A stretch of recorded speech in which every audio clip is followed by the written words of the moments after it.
curta o vídeo e se inscreva no canal. Audioteca ANCAP. Audioteca apresenta os 100 argumentos mais importantes da filosofia ocidental. Michel Bruce Steven Barboni. Parte 3. Epistemologia. 37. O argumento da transparência da experiência. Carlos Mario Munhoz Soares.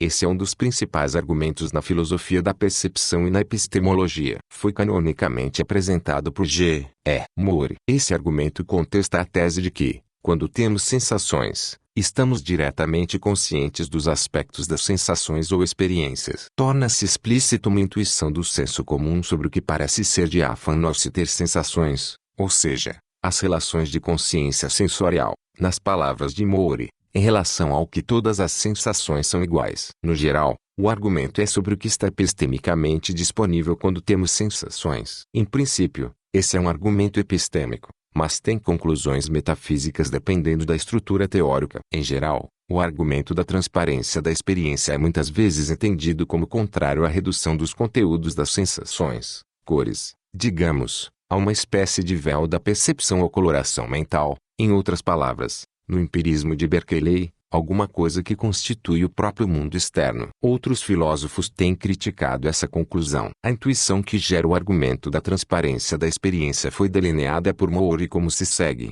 quando tentamos fixar a atenção na consciência e ver distintamente o que ela parece desaparecer. É como se tivéssemos diante de nós um mero vazio. Quando tentamos introspectar a sensação de azul, tudo o que conseguimos ver é o azul. O outro elemento é como se fosse diáfano. Moore 450. Essa citação é muitas vezes usada para sustentar o seguinte: uma inferência epistemológica. Só por ter sensações, não conseguimos introspectar relações de consciência sensorial. Assim, ficamos diretamente conscientes daquilo a que se referem as nossas sensações, como por exemplo a cor verde.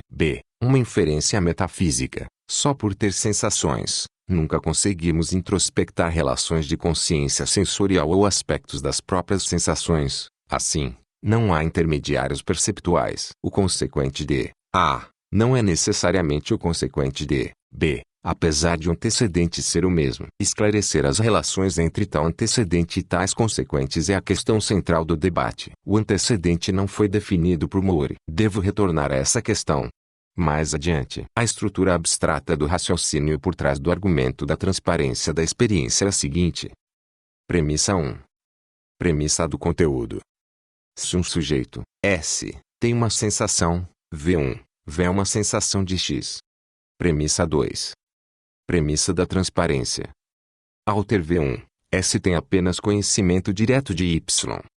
Conclusão 1. Conclusão epistemológica. S é diretamente consciente de Y. Conclusão 2. Conclusão metafísica. Se V igual Y ou Y igual P e PV, há entidades do tipo Y entre S e X. Se V é diferente de Y ou Y igual P e não PV, não há entidades do tipo Y entre S e X. Conclusão epistemológica. O argumento da transparência da experiência não conclui que a transparência é verdadeira, mas a toma como premissa. O argumento tem duas interpretações plausíveis, dependendo do caráter metafísico e do papel atribuído àquilo a que se refere a sensação. 1. Versão do conteúdo forte. O que figura como conteúdo de uma sensação é um item independente do sujeito e suas propriedades. 2. Versão do conteúdo fraco. O que figura como conteúdo de uma sensação é uma entidade dependente do sujeito. Por exemplo, propriedades sensoriais, qualia e assim por diante. Os filósofos que endossam 1. Recorrem ao argumento da transparência da experiência para justificar relações objetivas, físicas, entre sensações e entidades físicas externas, independentes da mente. Da mesma forma, os filósofos que endossam 2. Recorrem ao argumento da transparência da experiência para justificar relações mentais, entre sensações e entidades dependentes da mente. Além disso, transparência tem duas interpretações plausíveis dependendo do papel epistêmico atribuído às sensações. 1. Transparência forte. Ao ter uma sensação, V, a pessoa não consegue introspectar aspectos de V, mas apenas aquilo a que V se refere. 2. Transparência fraca. Ao ter uma sensação, V, a pessoa consegue introspectar algum aspecto de V. A última foi a versão endossada por Moore e a primeira é antecedente da inferência epistemológica e da inferência metafísica. 1 e 1' podem ser juntados, gerando uma versão de argumento da transparência da experiência que motiva o realismo direto. Chamemos essa versão de argumento da transparência da experiência forte, por ter uma sensação, V. A pessoa não consegue introspectar aspectos de V, mas apenas a entidade independente do sujeito a que V se refere. Isso pode ser sintetizado como se segue. Premissa 1. Se um sujeito, S, tem a sensação, V, então V é uma sensação de uma entidade independente do sujeito, X, versão do conteúdo forte. Premissa 2. Por ter V, S não consegue introspectar aspectos de V, mas apenas aquilo a que V se refere, transparência forte. Conclusão 1. Não há intermediários perceptuais entre S e X, inferência metafísica. Da mesma forma, 2 e 2' podem ser juntados, e obtemos uma versão de argumento da transparência da experiência que motiva o idealismo. O argumento da transparência da experiência fraco sustenta que, por ter uma sensação, V, a pessoa está sensorialmente consciente de uma entidade dependente da mente e consegue introspectar aspectos de V. O argumento seria como se segue. Premissa 1. Se um sujeito, S, tem a sensação, V, então V é uma sensação de uma entidade dependente do sujeito, Z, versão do conteúdo fraco. Premissa 2. Por ter V, S não consegue introspectar aspectos de V, mas apenas aquilo a que V se refere, ou seja, Z, transparência forte. Conclusão 1.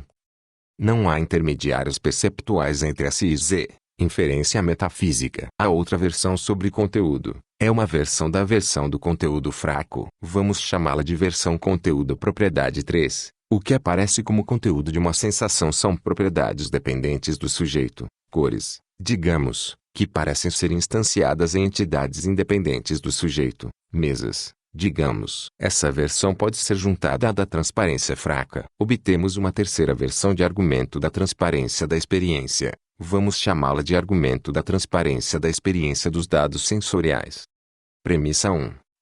Se um sujeito, S, tem a sensação, V, então V é uma sensação de uma propriedade dependente do sujeito, Q, que parece ser instanciada num particular dependente da mente, X, versão conteúdo propriedade. Premissa 2. Por ter uma sensação, V, S pode introspectar Q, transparência fraca. Conclusão 1.